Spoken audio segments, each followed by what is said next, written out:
Libro que me regaló Noé recién, que me reinteresa, se llama La educación de la clase alta argentina, entre la herencia y el mérito. Está bueno, ¿qué siglo XXI? ¿Quién es?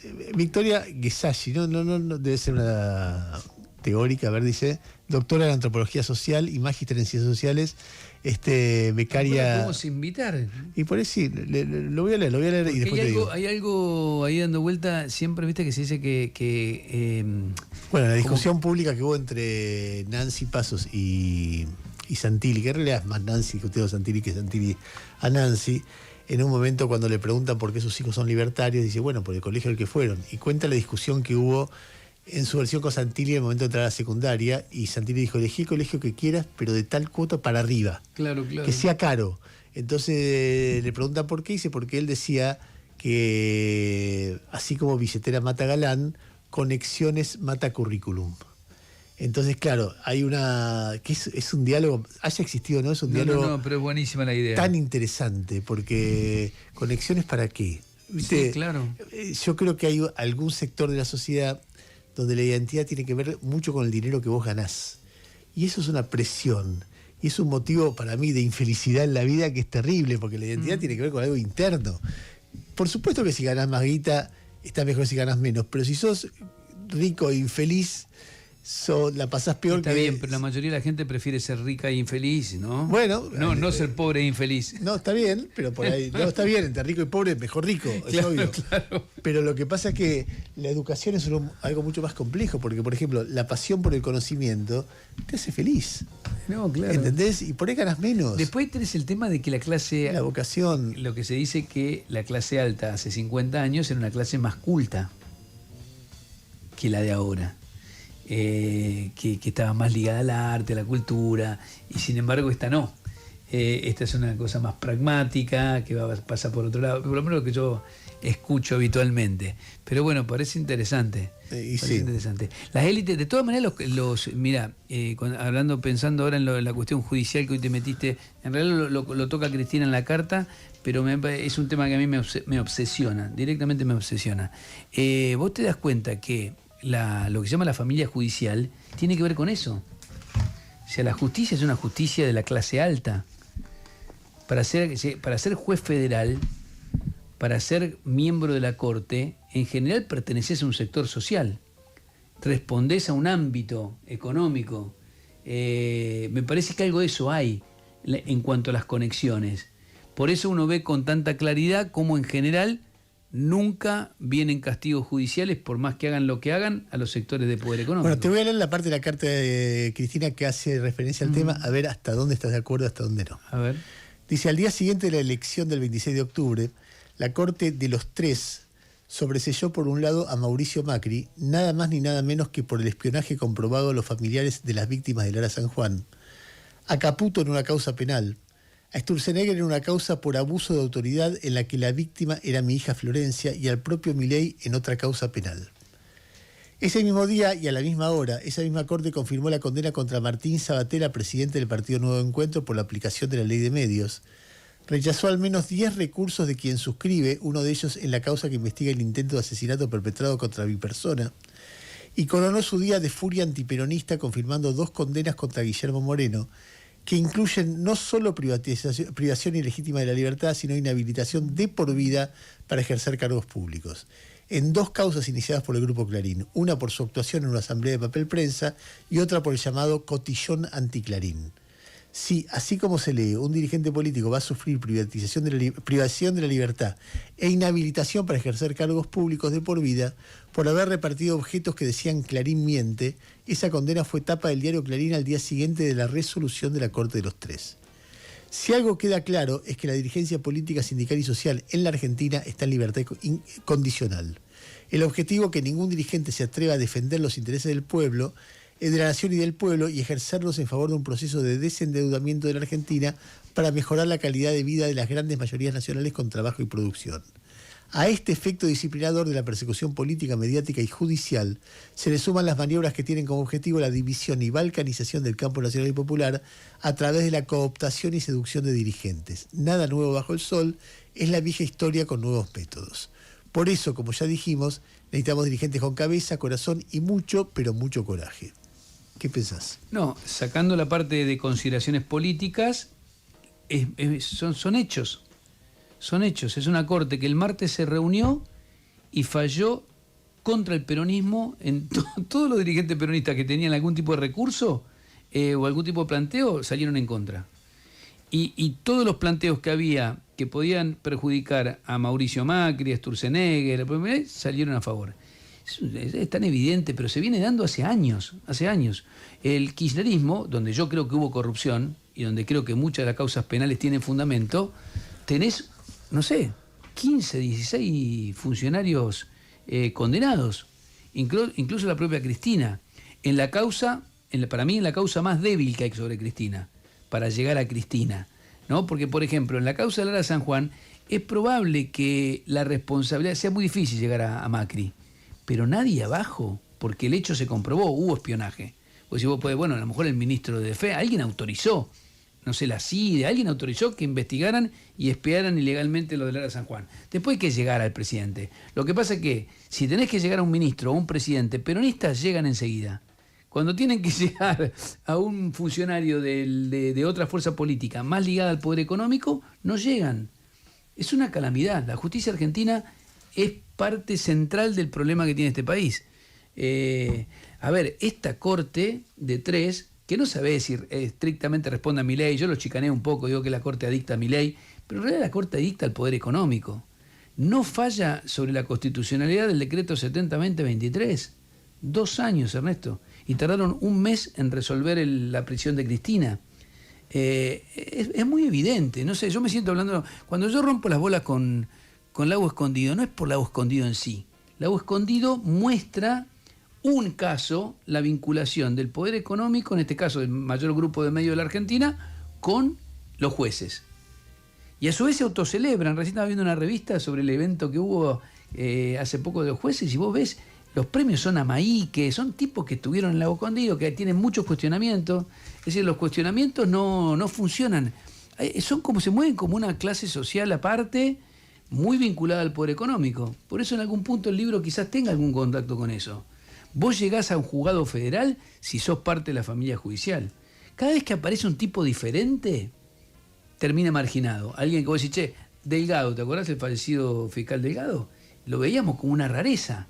Che, un fiscal que parece que por lo menos aplica la ley. Y nadie se lo podía vincular al kirchnerismo, nada. Ahora, después tenés mucha responsabilidad también de la propia Cristina, porque ellos también influenciaban jueces, también sostuvieron jueces impresentables, no avanzaron una reforma judicial profunda en el momento que tenían poder. Es como lo que pasa con la reforma laboral. No, es más, para evitar lo que va a pasar ahora, que es que Milei, casi con 2/3 propios en el Senado, pueda designar un montón de jueces que lo que había que hacer era un acuerdo entre Cristina Fernández y Alberto Fernández que impulsara fuertemente jueces medianamente independientes y razonables, acordados con el macrismo, y terminar esa historia de los jueces que no se designan, la corte que está vacante, etcétera. Como la intransigencia fue tal, el ejemplo máximo es el procurador general. Sí, era Rafecas. O sea, era uno de los pocos jueces federales que vos decís, che, te puede gustar más o menos, pero es un tipo que todos sabemos que es honesto, labura bien. Yo creo que el procurador es bueno. Pero de cualquier manera, vos pensás que no es bueno porque ni siquiera fue alguien designado por el macrismo, era alguien de carrera que estaba como segundo. A Casal te referís. A Casal. Que está ahora interino. Porque está interino, y debe ser el procurador que más años estuvo en la democracia por la incapacidad de llegar a acuerdos. Entonces vos tenés Lula, por ejemplo. Lula fue en cana, antes que Cristina. Nunca dijo el Poder Judicial, dijo Moro. Como consecuencia de eso, el Poder Judicial no es anti-PT, es un Poder Judicial muy activo y lo tiene en cana ahora Bolsonaro. Y el que lo pone en cana es un tipo que fue funcionario de Temer, o sea, de Moraes, no es un juez progre, es un tipo de mano dura, etcétera. Y va, el tipo al que odiaba a Trump antes de negociar con Lula, que ahí tienes otro ejemplo.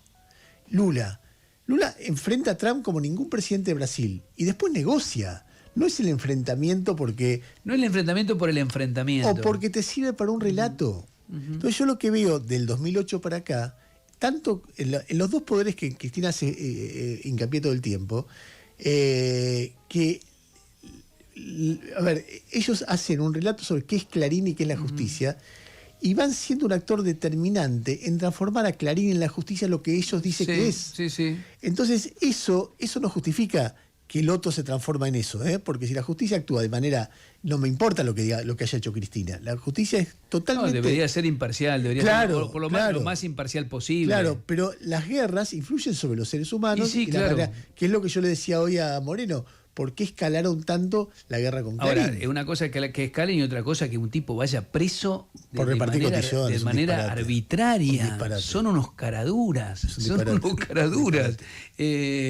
No, y aparte, en ese aspecto hay algo disciplinador ahí, ¿eh? Ojo, hay algo disciplinador ahí. Bueno, te quiero cambiar de tema un cacho. A ver. Esta semana que termina es una semana donde hay una evidencia muy fuerte de que finalmente se está construyendo un polo. Esto no es despectivo porque así lo dice Milei, de derecha muy poderoso en la Argentina. Sí. Que va a tener jueces, que va a tener la Corte Suprema, que va a tener fuerza de seguridad, que va a tener acuerdos parlamentarios, que va a imponer las reformas que quiera. Es lo que sale de la foto de esta semana, ¿no? Sin duda, con gran apoyo empresarial, y gran sobre apoyo todo, de Estados Unidos. Exactamente. Entonces vos ves un polo desde el 91 para acá, hace 25 años no vivimos un proceso como el que estamos viviendo ahora. Estoy de acuerdo.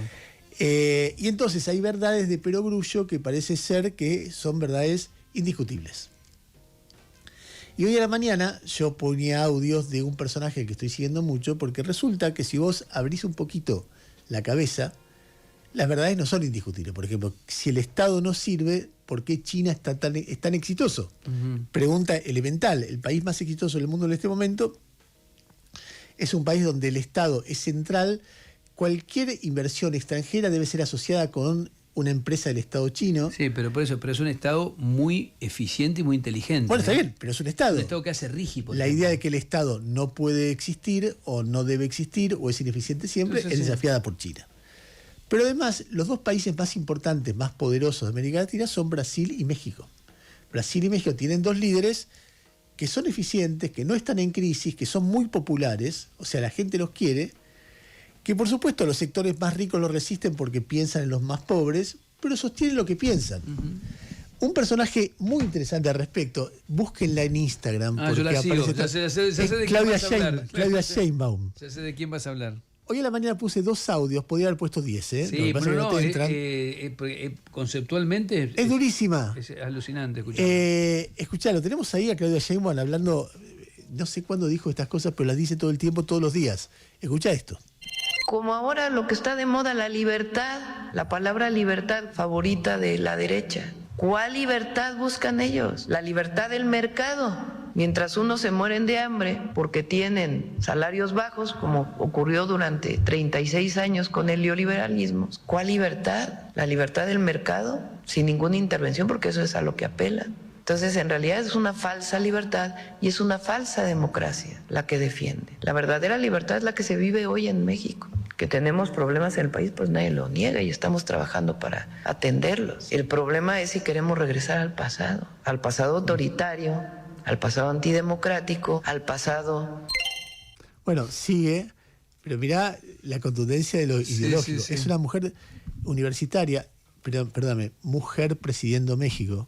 Ya es un datazo porque es una cultura muy machista desde mujer el fondo de la historia. Judía presidiendo México, mujer judía feminista presidiendo México, uno de los países más machistas que uno recuerda, en medio de un país muy Además violento. Hace una reivindicación muy fuerte de los pueblos originarios, también es muy interesante. Tiene 63 años, dice, las mujeres no decimos la edad, porque parece que es una vergüenza. Yo tengo orgullosamente, dice. No me sale el mexicano. El otro fragmentito, dale. La economía de un país le va bien si le va bien a la base de la pirámide. Si regamos abajo como los árboles, entonces México florece. Por eso, por el bien de todos, primero los pobres, es un principio, es una causa, es un fin, y nunca vamos a traicionar esa máxima de nuestro pensamiento. Es justicia social. Es justicia social y además da resultados. Estamos hablando de un debate muy fuerte, o sea, acá en la Argentina todas estas cosas las asocia rápidamente, eso es cuca, no sabe sumar 2 más 2, etcétera, etcétera, etcétera. Pero en el mundo se siguen debatiendo cosas. Pero además es el gran debate. El debate de la discusión es libertad total para los mercados, para todo, contra justicia social. Y hay que buscar un equilibrio ahí, o tendrá que ser un balance. Esa es la disputa. Bueno, ahora, pensar que el otro es un imbécil porque piensa distinto que vos. El modelo que está en marcha en la Argentina no busca un equilibrio. No, es exactamente lo contrario. Busca pasarte por encima. Y creo que están en condiciones de lograrlo por un tiempo. Sí, que se arregle y que el sálvese quien pueda. La apuesta es esa. Vos tenés mérito y si te va mal, te jodiste porque te fue mal. Es un poco esa lógica. Pero fíjate vos con qué fundamento. ¿Sabés qué me viene a fijar? La proyección de inflación de México es 3,7. Nacional. Anual. Anual, eso. Bueno, digo, eso ya es una base de sustentación para un modelo. A mí me parece que lo que tiene que entrar en discusión, yo creo que lo de Cristina, más allá de las chicanas a Kicillof, debería ser el puntapié para un debate interno en el peronismo. Bueno, ella dice que habló con Maslatón. Bueno, discutan, muchachos, discutan, presenten un programa, presenten una propuesta. La única manera de generar una alternativa seria es que vos propongas qué vas a hacer con la inflación, porque venís de un fracaso, venís de una memoria inmediata. La gente cuando recuerda el peronismo recuerda a Alberto Fernández Cristina de la última gestión. Ya no se acuerda de hace 20 años. Por lo menos un sector grande de los votantes, ¿no? Pero bueno, amigo, te querés ir, empieza tu fin de semana, merecido fin de semana. Es que los fines de semana de elecciones te unen 2 semanas. Te deja planchado. Claro, sí, porque vos no tenés descanso, laburás muchas más horas, dormís peor, pensás, y cuando hay un cimbronazo como el domingo, es mucho más fuerte. No sé, yo te digo cosas de nuestro laburo. Cuando vos ves una guerra en marcha, metafóricamente digo, ¿no? Una guerra política, donde hay mucho drama, la idea es, se cae el gobierno, no se cae, mirá el disparate de Milei, mirá lo que le dice, mirá, gana, no gana, qué dicen las encuestas, la economía, qué pasa el dólar, la realidad se te ofrece muy generosa para contar una historia. Hay mucho para leer, mucho para entender. Y además es muy dramático y genera mucho interés natural en la gente lo que uno hace. Cuando de repente ganó uno, y empieza una especie de pax por un tiempo. Y ahora baja. Todo baja, la espuma baja. Pero bueno, yo me acuerdo cuando ganó De la Rúa, que nosotros hacíamos la revista 23. Entonces, a diferencia de lo que pasa con los diarios, la venta de una revista depende mucho del personaje de tapa. Personaje. Y si cuando enganchás ese personaje y tema, es genial. Y el menemismo era buenísimo. Era todo el tiempo, te daba. La cantidad de personajes que vendían. Y venía De la Rúa con todos esos tipos con traje aburrido. Y yo le digo al gordo, no vamos a vender nada, ¿de qué vamos a vivir? Esto fue 99. El gordo me dice, vos quédate tranquilo que está en la Argentina. Sí, algo siempre. ¿Y qué pasó? Terrible. Así que espera, que la semana que viene estamos otra vez adentro en la zumba. Bueno, buen descanso, chau. 89.9